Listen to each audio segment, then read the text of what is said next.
मालिके साजनवाजी प्यारी सासंगतियों, भजन में आपने सुना चल सत्संग में तू आ। संत सत्संग में लाने के लिए प्रेरणा क्यों करते हैं? क्यों बार बार भजनों द्वारा जगह जगह जाके लोगों को इकट्ठा करते हैं कि आओ सत्संग सुनो? उसकी क्या वजह है? तो सत्संग में संत इसलिए बुलाते हैं ताकि आदमी अपनी सोई हुई शक्तियों को जगा सके और उन शक्तियों के द्वारा खंडों ब्रह्मांडों को पार करता हुआ परमपिता परमात्मा के दर्शन कर सके।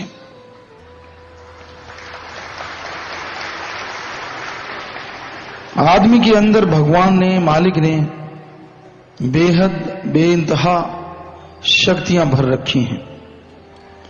बहुत शक्तियां हैं, बड़ा आत्मबल है, बड़ा आत्मिक ताकत है, लेकिन इंसान अपने उन शक्तियों को मायक पदार्थों में, भौतिकतावाद में लगा के खाली हुआ बैठा है, कंगाल हुआ बैठा है। सब कुछ होते हुए भी कुछ भी नहीं है। वो आत्मिक शक्तियां आप सबके अंदर मौजूद हैं। उनको जगाओ। उनको जगाने से आपको परमानंद मिलेगा। अल्लाह वाहिगुरु गॉड खुदा रब की याद आएगी, उसके दर्शन होंगे और उनके दर्शनों से आपके जीवन में परमानेंटली बहार छा जाएगी। हमेशा के लिए खुशियां आ जाएंगी।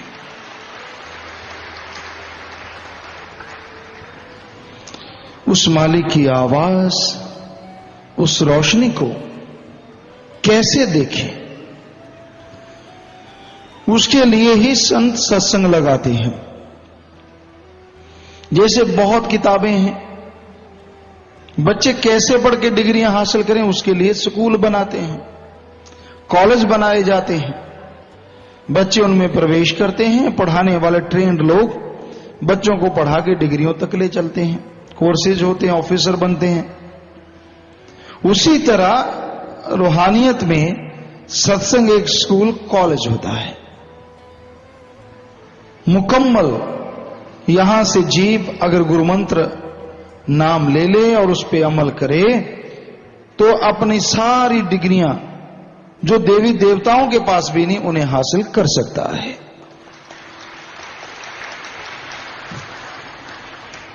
तो सत्संग लगाने का मकसद ही ये है कि इंसान भगवान को पा सके, मालिक तक जा सके, उसकी दया में उसकी रहमत को हासिल कर सके।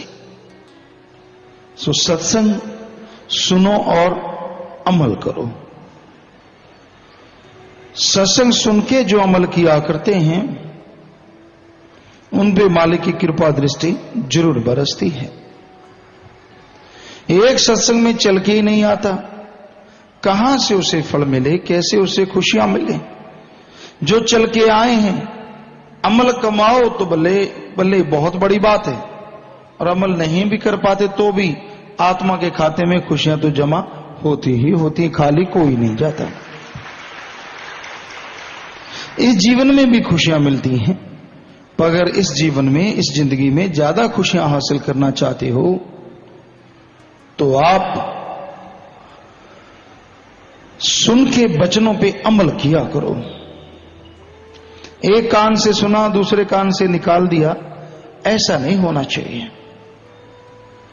सुनो और अमल करो।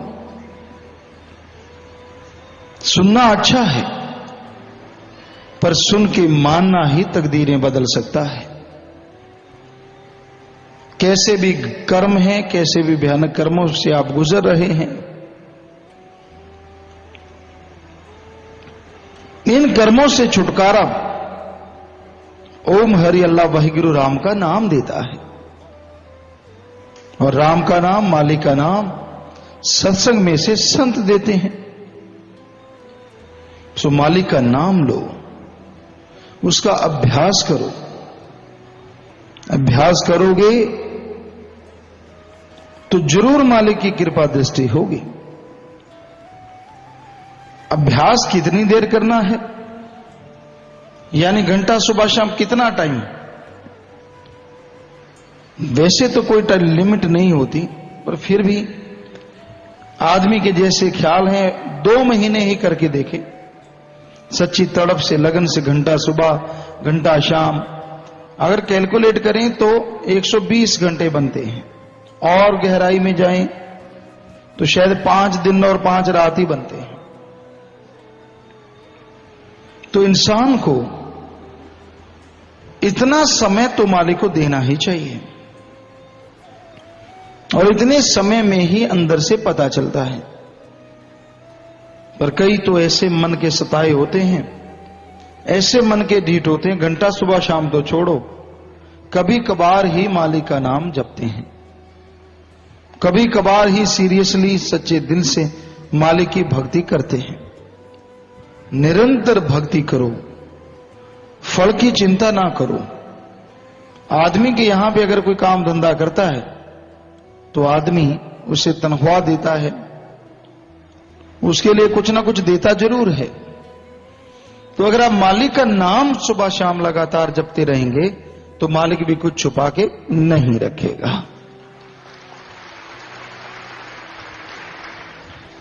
पर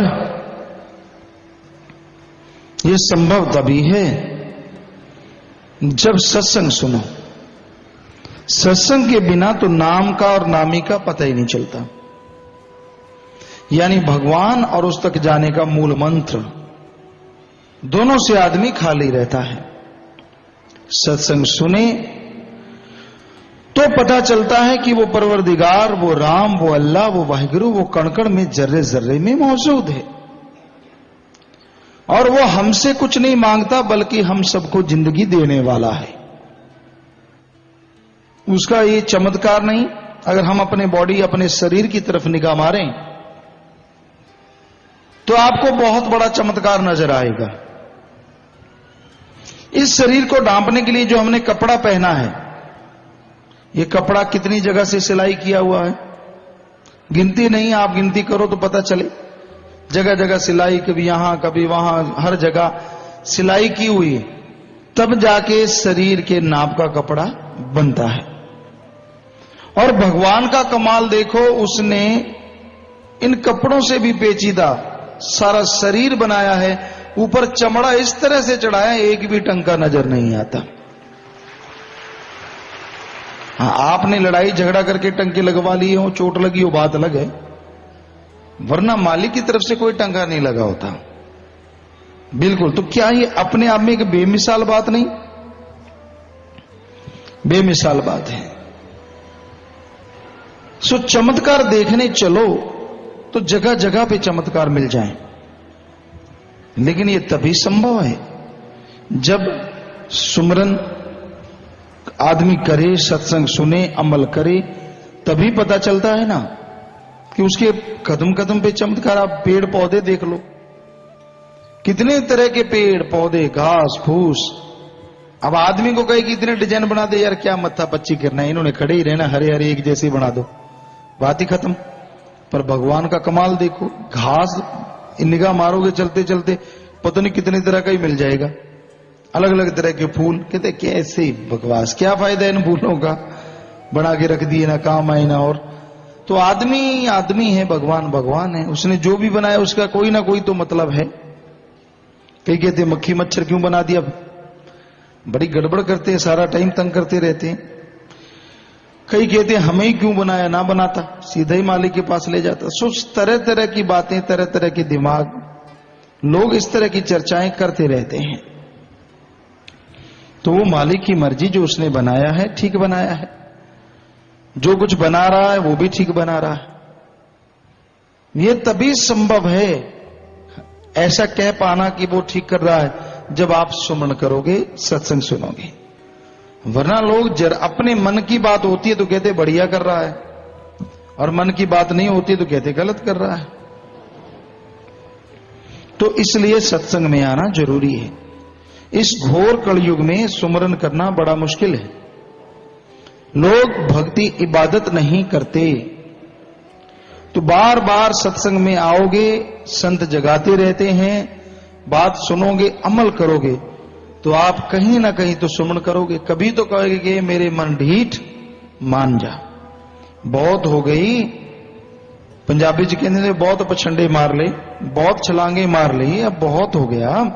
कभी तो सुमरण किया कर, शायद कभी शर्म आ जाए और वो शर्मी जीवन को बदल डाले। मन पे लानत डालो और सुमरण करो तो मालिक की कृपा दृष्टि हो जाए। आदमी मन पे लानत नहीं डालता, सुमरण नहीं करता, भक्ति इबादत नहीं करता और दुखी होता रहता है, परेशान होता रहता है। सो मन पे लानत डालते हुए सुमरन करोगे तो मालिक की दया में रहमत होगी, उसकी कृपा दृष्टि के काबिल बन जाओगे। सत्संग में आके आदमी की नींद खुलती है। काम वासना, क्रोध, लोभ, मोह, अहंकार, मन माया में बुरी तरह से सोया हुआ है आज का आदमी। जिधर देखो मारो मार, कोई गंदगी का भोग विलास का कीड़ा बन गया है, कोई लोग भी लालची हो गया है, कोई किस वजह से तो कोई किसी वजह से दुखी है। और इन दुखों का निवारण इंसान के अंदर है। यानी पास में अगर हीरे लाल हों और फिर भी चिल्लाए कि भूखा मर रहा हूं तो आदमी सोचेंगे ये कितना बुद्धू पागल है। तो वैसे ही तो हो रहा है। भगवान ने अंदर खजाने भर रखे हैं। बेपरवाह जी ने फरमाया है, तेरे अंदर खजाने भरे ओ भाई, तेरे अंदर खजाने भरे। तेरे अंदर खजाने भर रखे हैं। अरे हीरे जवाहरात तो क्या, ये तो कुछ देर के हैं। तेरे अंदर के जो खजाने हैं वो दोनों जहां तक ज्यों के त्यों कायम रहते हैं। तो अंदर के खजाने की तलाश करो, अंदर चढ़ाई करो। जब तक अंदर चढ़ाई नहीं करोगे, अंदर का गैबी खजाना नहीं खुलेगा आप पे। और जब तक अंदर का गैबी खजाना नहीं खुलेगा, आप मालिक की कृपा दृष्टि के काबिल नहीं बन सकते। तो अपने आप को उस परमपिता परमात्मा के दया में रहमत के काबिल बनाओ, सुमरन के द्वारा, भक्ति के द्वारा, इबादत के द्वारा। सुमरन सुखों की खान है। सुमरन में वो तमाम ताकतें छुपी हैं जिसकी कभी आपने कल्पना भी नहीं की होगी। पर सुमरण करो तो ना, सुमरण करते नहीं, मन के बहकावे में बहकते जाते हो और इस तरह बह जाते हो कि मन कहीं पांव नहीं लगने देता, पांव उखाड़ देता है। मन की कभी ना सुनो, ये तो धोखा देता है, लारे लगाता है। मन की आवाज और आत्मा की आवाज सत्संग में आने से ही मालूम पड़ती है। संत बताते हैं कि सुमरन करो तो अंतःकरण की आवाज की पहचान हो जाएगी। बुराई की तरफ जो कदम बढ़ते हैं वो मन की आवाज है। मन ख्याल देता है कि बुरा कर्म कर डाल, कुछ नहीं होता, सारी दुनिया कर रही है। और ऐसे ऐसे उदाहरण पेश करता है कि आदमी एक बार चुप हो जाता है। देख, फला ने परवाह नहीं की, उसको ये मिला, फला ने परवाह नहीं की, उसको ये मिला। बड़े बड़े सब्ज बाग दिखाता है, बड़े बड़ी चीजें दिखाता है कि बचनों को मानने से क्या मिलता है, कुछ भी नहीं। छोड़ इन चीजों को, कुछ नहीं पड़ा इनमें। बहुत करके देख ले, बहुत कितना, कितनी उम्र है तेरी और उम्र में कितना हिस्सा करके देखा, निगाह मार, तुझे खुद को शर्म आ जाएगी कि बचन माने तो बहुत कम है और सारी उम्र पर गच्चे ही उड़ाता रहा। खुद को मालूम पड़ जाएगा। फिर दोष मालिक को क्यों देता है? दोष आपके अपने कर्मों का है। जितने कर्म बुरे करते हो उसका फल भोगना पड़ता है। अच्छे करते हो, अच्छे का भोगना है। इसलिए बुरे कर्म ना करो, अच्छे कर्म करो, नेक कर्म करो और भक्ति करो। भक्ति मन की चालों में कुछ नहीं पड़ा। मन बड़ा शातिर है, बड़ा चालबाज है, बड़ी बड़ी चालें चलता है, शातिराना चालें चलता है और इंसान को गुमराह कर देता है। सत्संग गुमराह होने से बचाती है। जीव सत्संग में आता है, उसे पता चलता है कि नहीं भाई मुझे ये काम नहीं करना, मुझे किसी का गुलाम नहीं बनना। अल्लाह वाहिगुरु गौड़ खुदा रब ने खुद मुख्तियारी दी, आजादी दी है, फिर किसी के हाथों की कठपुतली क्यों बनो? क्यों बिल में छुप के जान बचाओ या समय गुजारो? क्यों ना आजादी से सांस लो, नेक काम करो, भले काम करो, तो मालिक अंदर बाहर कोई कमी नहीं छोड़ते। पर आज घोर कलयुग है, आदमी आदमी का गुलाम हुआ बैठा है।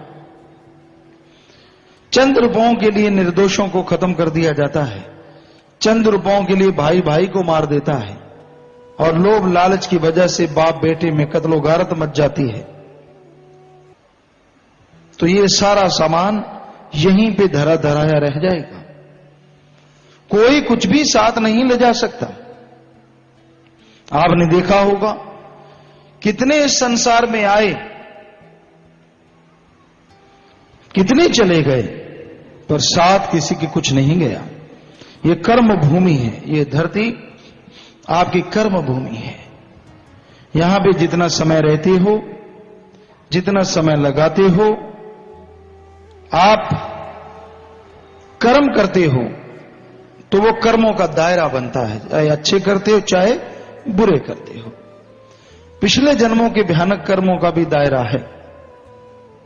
राम नाम जपो तो भयानक कर्म कैसे भी हो सब उड़ जाते हैं। अल्लाह मालिक की भक्ति इबादत से कोई परेशानी नहीं रहती। पर अगर सुमन ना किया जाए, भक्ति से ना जुड़ा जाए, तो भाई इन कर्मों के बदले आदमी को दोनों जहान में दुख हासिल होते हैं, दुख झेलने पड़ते हैं। सुमरन चलते बैठ के लेट के करते रहना चाहिए। सुमरन ऐसी शक्ति है, सुमरन ऐसी ताकत है जो सुप्रीम पावर को आपके सामने रूबरू करवा सकती है।